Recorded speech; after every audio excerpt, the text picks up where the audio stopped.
Chilli baby করার জন্য প্রথমে নুন মাখিয়ে নিলাম, কর্নগুলো খানিকক্ষণ রেখে দিয়েছিলাম, এরপর কর্নফ্লাওয়ারগুলো মাখিয়ে নেব। তেল গরম হয়ে গেছে, তেলে ভেজে নেব। সবকটা কর্ন ভাজা হয়ে গেছে, তুলে নিয়েছি।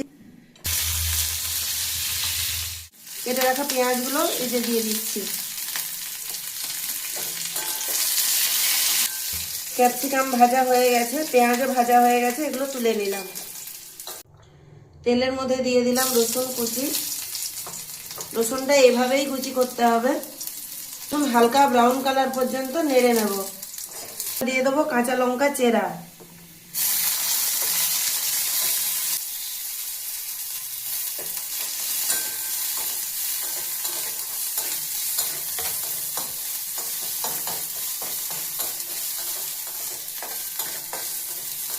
দিয়ে দিলাম সামান্য পরিমাণে জল।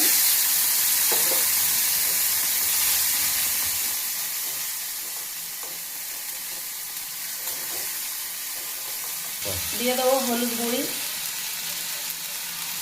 অল্প পরিমাণেই দেব। দিয়ে দেব লঙ্কা গুঁড়ো, ঝালটা যে যার প্রয়োজন মতো দেবেন। ভালোভাবে কষানো হয়ে গেছে, দিয়ে দেবো এই যে চিলি সস আর টমেটো সস মিশিয়ে রেখেছি, সেটা দিয়ে দেবো। সয়া সস ভালোভাবে ফুটে উঠলে ভেজে রাখা কর্ন দিয়ে দেবো।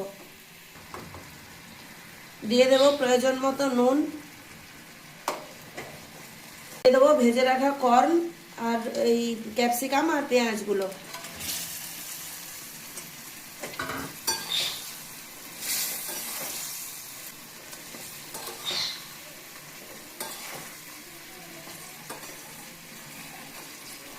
সেদ্ধ হয়ে গেছে, ভালোভাবে ফুটে উঠলে নামিয়ে দেব।